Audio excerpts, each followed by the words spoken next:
Iran Israel America युद्ध को 3 महीने बीत चुके हैं, लेकिन हालात ये है कि दोनों पक्ष अब तक किसी भी समझौते तक नहीं पहुंच पाए हैं।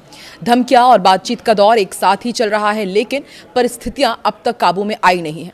इजराइल में अमेरिका के लड़ाकू विमान खड़े हैं और कतर में चल रही डील की शर्तों पर चर्चा। ऐसे में ये साफ ही नहीं हो पा रहा है कि अब आगे होगा क्या, डील होगी या फिर युद्ध का दूसरा पार्ट शुरू होगा।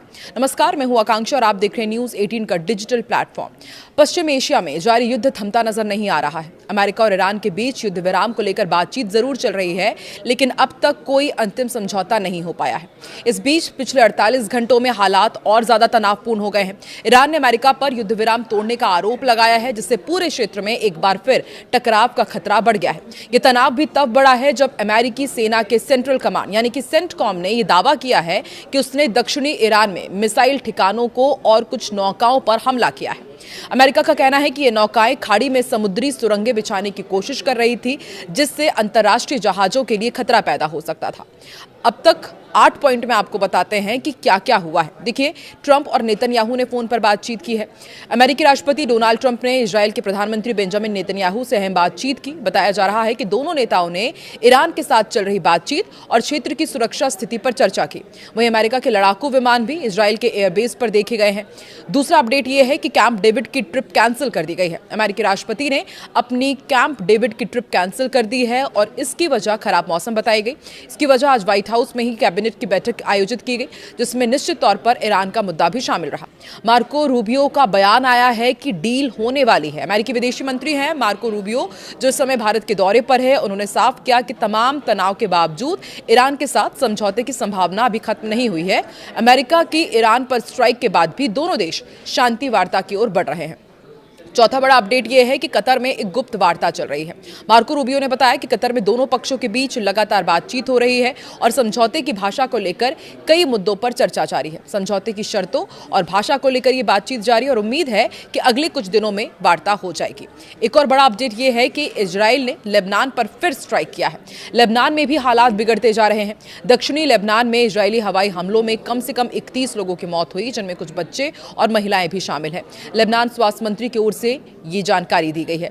इधर हिजबुल्लाह के खिलाफ ग्राउंड ऑपरेशन भी जारी है। इजराइल ने कहा है कि उसने दक्षिणी लेबनान में अपने जमीनी अभियान को और तेज कर दिया है। वहीं हिजबुल्लाह ने दावा किया है कि उसके लड़ाके इजरायली सैनिकों से सीधी लड़ाई लड़ रहे हैं। ईरान में इंटरनेट सेवा इतने महीनों बाद फिर बहाल कर दी गई है। ईरान ने लगभग 3 महीने बाद इंटरनेट सेवाओं को आंशिक रूप से बहाल करना शुरू कर दिया है। युद्ध के दौरान दरअसल सरकार ने सुरक्षा कारणों से देश में डिजिटल बंदी लागू की थी।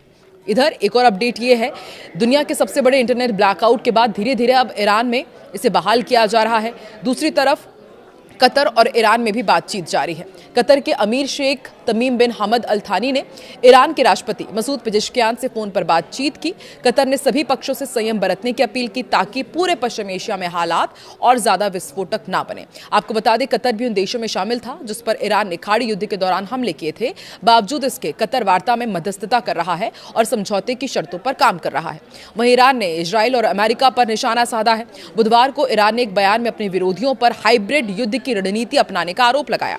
ईरान ने इसे युद्ध के मैदान में विरोधियों की नाकामी बताया और कहा कि विदेशी दुश्मन अब साइबर हमलों, आर्थिक दबाव और मनोवैज्ञानिक ऑपरेशंस पर ध्यान दे रहे हैं।